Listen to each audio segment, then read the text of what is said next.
bercanda.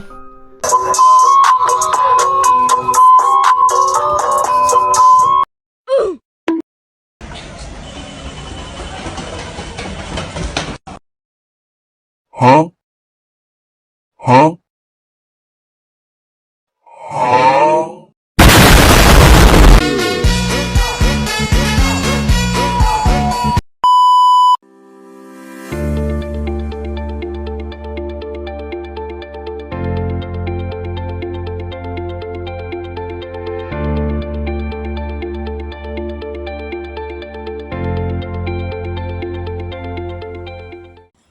Assalamualaikum warahmatullahi wabarakatuh. Shalom, salam sejahtera untuk kita semua. Baik, perkenalkan nama saya Tarisa Evelina. Saya dari Prodi Informatika, Fakultas Sains dan Teknologi Universitas Respati Yogyakarta. Di sini saya akan menjelaskan tentang peran teknologi informasi dan komunikasi dalam kehidupan sehari-hari.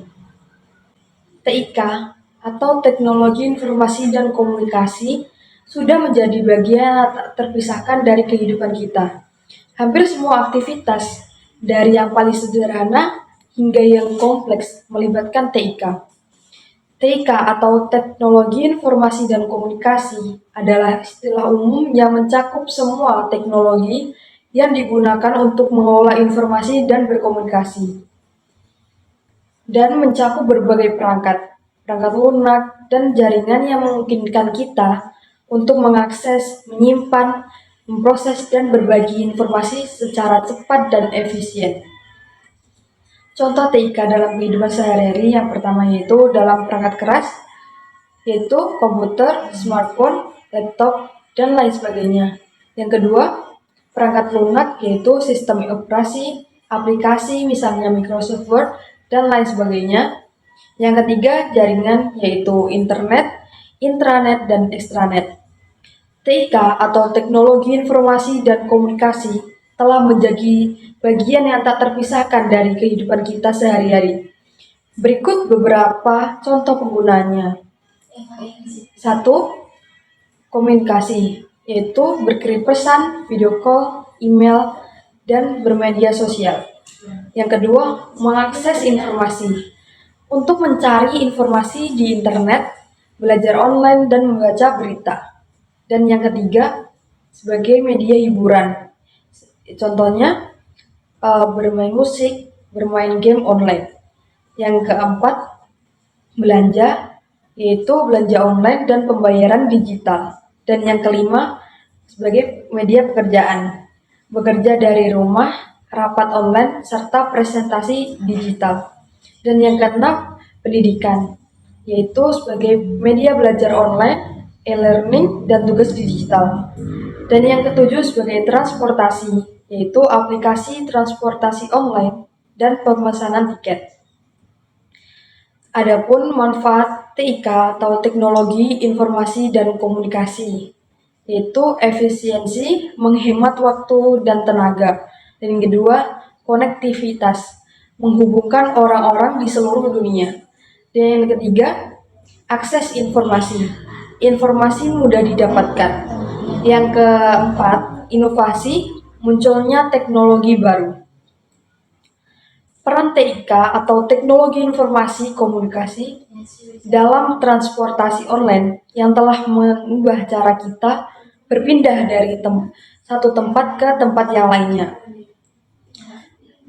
Transportasi online seperti Gojek, Grab, Maxim telah merenovasi industri transportasi. Semua ini dimungkinkan berkat kemajuan TIK.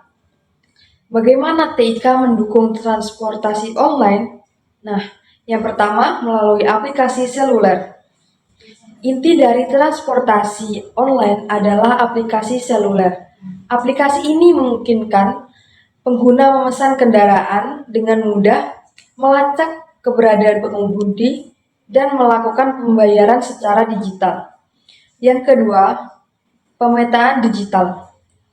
Teknologi pemetaan digital seperti Google Maps memungkinkan aplikasi transportasi online untuk menentukan rute tercepat dan memberikan perkiraan waktu yang terakurat.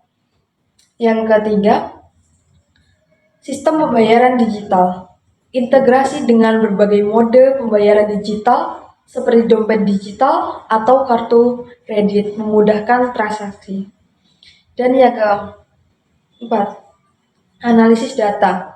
Perusahaan transportasi online mengumpulkan dan menganalisis data untuk mengoptimalkan operasi, menentukan tarif, dan memberikan layanan yang lebih baik kepada pengguna. Studi kasus dampak transportasi online. Yang pertama, kemudahan akses. Transportasi online memberikan akses yang lebih mudah dan fleksibel kepada layanan transportasi, terutama di daerah yang terkurang terlayani oleh transportasi umum. Pencipta lapangan kerja. Industri transportasi online menciptakan lapangan kerja bagi para pengemudi. Yang ketiga, kemacetan. Di beberapa kota besar, peningkatan jumlah kendaraan akibat transportasi online berkontribusi pada kemacetan lalu lintas. Yang keempat, tarif dinamis. Tarif yang fluktuatif berdasarkan permintaan dapat merugikan pengguna, terutama pada permintaan tinggi. Dan yang kelima, regulasi. Munculnya transportasi online memunculkan tantangan baru dalam regulasi, seperti perizinan, keselamatan, dan persaingan dalam transportasi konvensional. Tantangan dan peluang di masa depan. Yang pertama, kendaraan otonom. Pengembangan kendaraan otonom berpotensi mengubah wajah transportasi online sepenuhnya. Yang kedua, integrasi dengan transportasi umum. Integrasi transportasi online dengan transportasi umum dapat meningkatkan efisiensi dan mengurangi kemacetan. Dan yang ketiga, masalah ketenagakerjaan. Dengan semakin berkembangnya kendaraan otonom, muncul pertanyaan tentang masa depan pekerjaan bagi para pengemudi.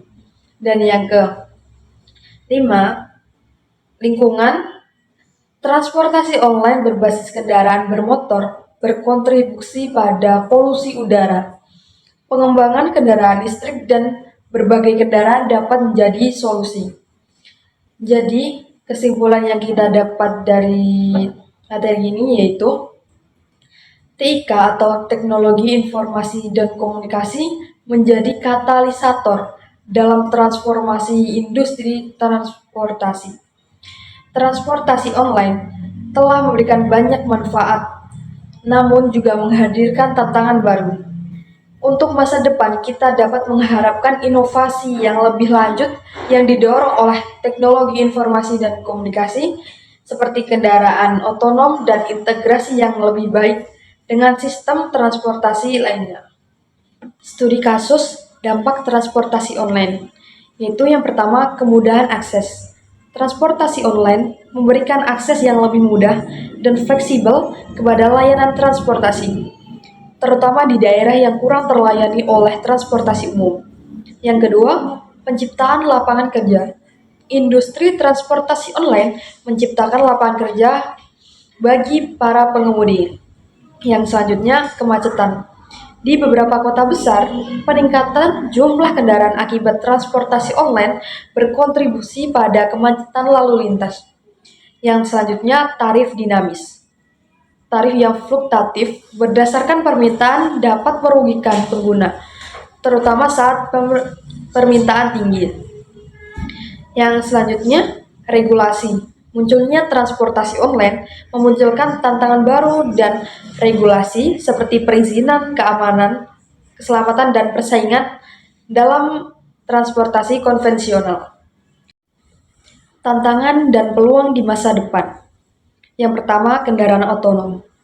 Dalam pengembangan kendaraan otonom, berpotensi mengubah wajah transportasi online sepenuhnya. Yang kedua, integrasi dengan transportasi umum. Yaitu integrasi transportasi online dengan transportasi umum dapat meningkatkan efisiensi dan mengurangi kemacetan. Yang ketiga, masalah ketenaga kerjaan. Dengan semakin berkembangnya kendaraan otonom, maka muncul pertanyaan tentang masa depan pekerjaan bagi pengemudi. Yang terakhir, lingkungan. Transportasi online berbasis kendaraan bermotor berkontribusi pada polusi udara. Pengembangan kendaraan listrik dan berbagi kendaraan dapat menjadi solusi. Jadi kesimpulan yang dapat kita ambil yaitu TIK atau Teknologi Informasi dan Komunikasi menjadi katalisator dalam transformasi industri transportasi. Transportasi online telah memberikan banyak manfaat, namun juga menghadirkan tantangan baru. Untuk masa depan, kita dapat mengharapkan inovasi lebih lanjut yang didorong oleh teknologi informasi dan komunikasi seperti kendaraan otonom dan integrasi yang lebih baik dengan sistem transportasi lainnya. Cukup sekian apa yang bisa saya sampaikan dan semoga bisa bermanfaat bagi teman-teman semua. Sekian, wassalamualaikum warahmatullahi wabarakatuh.